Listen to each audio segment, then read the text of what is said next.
You ever played Hubcap? Oh, you haven't lived unless you've played Hubcap. Long time ago, back in the Depression years, Jack and his little brother Jimmy, they were all the time up to some kind of mischief, and that was one of their favorite games. In the Depression, Jack's family didn't have a whole lot of money. He didn't have money to buy store-bought toys and games, so he and his brother just make up their own, especially in the summertime when school was out and they had all afternoon to play on their farm. Jack was all the time putting Jimmy up to some sort of mischief. They went down to the junkyard and got a big silver rim off an old car that had been junked, and they took it down the sandy lane beyond their house, down to the highway. They would hide in the weeds behind the mailbox with that big silver hubcap and wait for a car to come by. Now, in those days, cars didn't whiz by every 30 seconds or so. It might be half an hour before a car would come along. But eventually, a car would zoom by on the highway, and just as it passed their hiding place, Jack would grab that hubcap and fling it out in the road, and it would land with a clatter and a bang, blah, blah, blah, blah, blah. Then, of course, the person driving the car would think, oh, a hubcap must have fallen off my wheel. They would stop and come back and try to pick up that hubcap. When they started back, then Jimmy would run out of their hiding place and snatch that hubcap out of the road and say, I got your hubcap, you're not getting this back unless you give me $1. And then he'd take off running down the road. People would be standing there shaking their fists and yelling and hollering. They hadn't even lost a hubcap. Most folks would just wave it off after they realized what had happened, just chalk it up to country boys with all their shenanigans and silliness. But when their mama found out what they were doing, oh, she had a fit. She said, Jack, I can't believe you take your little brother down to the highway like that. That's dangerous. You could get run over. I better never hear of you playing hubcap again. So they didn't play hubcap anymore. They made up a new game called pocketbook. They found their mama's black patent leather purse laying in the floor of the closet. She used to carry it every Sunday morning to the Baptist church. But then during the Depression years, when they didn't have so much money, she would say, when you're busted broke, you don't have any money for the offering plate, why bother to carry a purse? So Jack and Jimmy took that purse. They tied strings to the handles and laid that purse in the road and stretched string out on either side of the highway and hid behind the trees. When a car would come along, they'd see a lady's purse laying in the road. Well, might have some money in it. So folks would stop. Usually they'd stop their car right alongside the purse and then just open the door and reach down to pick it up. And as soon as they reached for it, Jack or Jimmy one would grab their string and give it a yank, and that purse would slide underneath the car. And then if somebody got out of the car and tried to chase the purse across the road, and that happened more than once, then the other boy would grab his string and pull it back the other way. Jack and Jimmy would have the biggest time seeing that purse slide back and forth in the road and somebody trying to chase it. They had that joke down. They played it over and over again until that one lady came along. She was the lady who played the organ at the First Baptist Church, real serious like, not the kind of person who could take a joke. Instead of just laughing it off and driving on, she turned her car right up the sandy lane and went right up to Jack's house. From their hiding place, the boys could hear her fussing out their mama, and then their mama fussed them out good. You boys are going to be the death of me. That's what she always said when they'd cause mischief. You boys are going to be the death of me. Now, I better never hear of you down there at that highway again. You're going to have to find something to do right here on this farm. So Jack and his little brother Jimmy got themselves grounded. When they were grounded and they had to stay around the farm, most days they'd just mope sitting on the front porch. That's when Jimmy, the little brother, discovered radio. In the summertime, Papa would always keep the Tombstone radio on a table on the front porch with a drop cord run through the window and off into the living room where he could plug it in. In the wintertime, the radio always sat on the kitchen counter right next to the sink. There were all kinds of grand shows on the radio. Papa used to listen to the president give speeches on the radio. President called his speeches fireside chats. And having his voice right there in the front room of your house, it was like listening to your best friend speak. In fact, Papa liked listening to Franklin Roosevelt, the president, so much, he bought a picture of Mr. Roosevelt and put it in a frame and would stand it up on the table next to the radio. And he would sit there and stare at that picture and listen to the president's voice. This great nation will endure as it has endured, will revive and will prosper. So first of all, let me assert my firm belief that the only thing we have to fear is fear itself. The picture never moved or anything. It certainly wasn't television. Nobody had ever even thought of that. But it was something. Mama would wash dishes in the wintertime at the kitchen sink, and when the radio was next to the sink, she would always listen to the soap operas. The Brighter Day, brought to you by Dreft, America's favorite brand for dishes.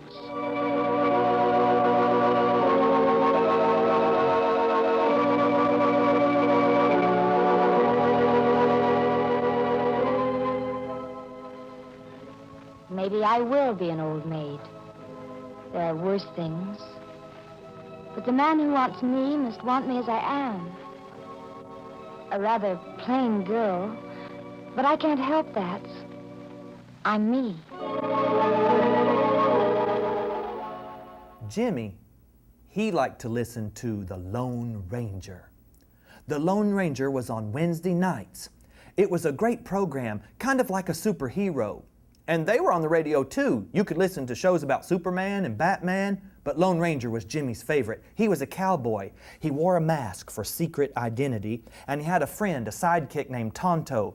And the two of those men would ride the western plains, shooting outlaws and tying up the bad guys and things like that, and Jimmy would listen to every episode.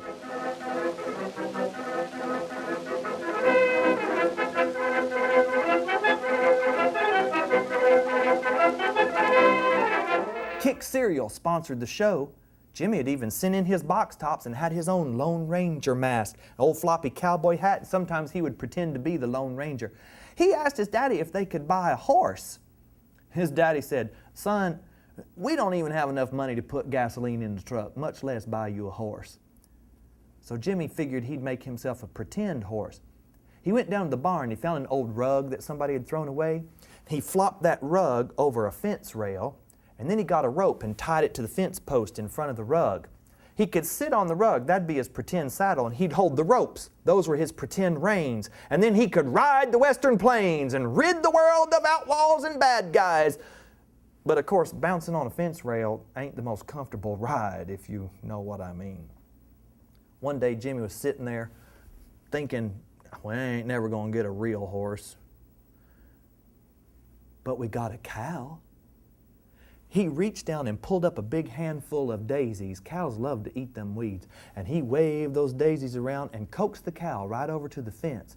When she came alongside the fence, Jimmy took a flying leap off that fence rail and landed right on the cow's back. Of course, when he took his leap, he landed on the cow's back backward. And so his head was facing her tail. He grabbed a hold of her tail to hang on, and he was yelling for all he was worth. Yee-haw! Jack was sitting on the porch watching, laughing his head off. Mama didn't think it's so funny. All that afternoon, she kept saying to them over and over, "You boys have got to stop this business. That cow ain't going to give milk. And then what are we going to have to drink? I won't be able to churn milk for butter. You're going to be the death of me." Poor old Mama. She never did know what to do with those rambunctious boys. Life was fun for Jack and Jimmy. They had no idea how poor they were. There was really no money to speak of, but they had plenty to eat. They lived on a farm, so there was always a big garden. They had plenty of vegetables. They had the cow for milk. Mama would do her best to make all the clothing that she could from old flour sacks. In those days, flour came in a big 25-pound sack. You could empty the flour out into a storage tin and then take a razor blade and cut that sack open. You'd have a big piece of square cotton cloth that you could use to make into clothing. And Mama made all of Jack and Jimmy's shirts out of flour sacks. Jack had some that were orange and white striped. He had one that had blue polka dots on it. And one time Mama bought flour and it had pink roses on the fabric. She was going to make him a shirt. Jack said no, he didn't want a shirt made out of that with pink flowers on it. So instead she made him underwear with it. At least it was underwear. As long as he didn't rip a hole in the seat of his pants, none of his friends would know he's wearing pink posy undershorts. Life just went on pretty much like that, from summer to school year and school year to summer. And then Jack finished school, but he just worked on the farm with his papa because there wasn't a job to go to in the Depression years. It's about that time that his mama took sick. She had a disease called tuberculosis. It was a lung disease. Old folks called it consumption. It was very dreaded at that time, just as scary for folks as cancer is today. They were hoping she was going to get better. In fact, Mama went to live at a sanitarium. It was like a hospital or apartments where you tried to keep everything extra clean and free of germs, and it worked for some people, but not for Jack's mama. As Jack remembered, she died on a Tuesday. The funeral was at home. Her coffin was right there on a stand in the front room, and the whole place was crowded. Men were standing around on the front porch, and women in the kitchen, children in the bedroom. All kinds of people had come to Jack's house to express their sympathy, pay their respects. All those people in the house made Jack awfully nervous. He got up from his chair in the front room, went out through the kitchen and out onto the back porch where it was quieter and he could think. His hands wanted something to do. He reached up and pulled a stick off the shelf of wood that his mama kept for the cook stove. He took out a pocket knife and he started to carve on that little stick of wood. Sometimes he'd carve toy animals for his little brother Jimmy, but this time he carved that stick down into a little wooden cross. Just about the time he had finished that, he heard the folks inside saying goodbye to his papa, and he knew he should go and thank them for coming. So he folded his knife up, stuck it in his pocket, put that cross in his other pocket, walked inside, said goodbye to all the people who had come. That night it took forever to get Jimmy to go to sleep. He was crying so, and finally when they got him calmed down, Jimmy said, "Did we make Mama die?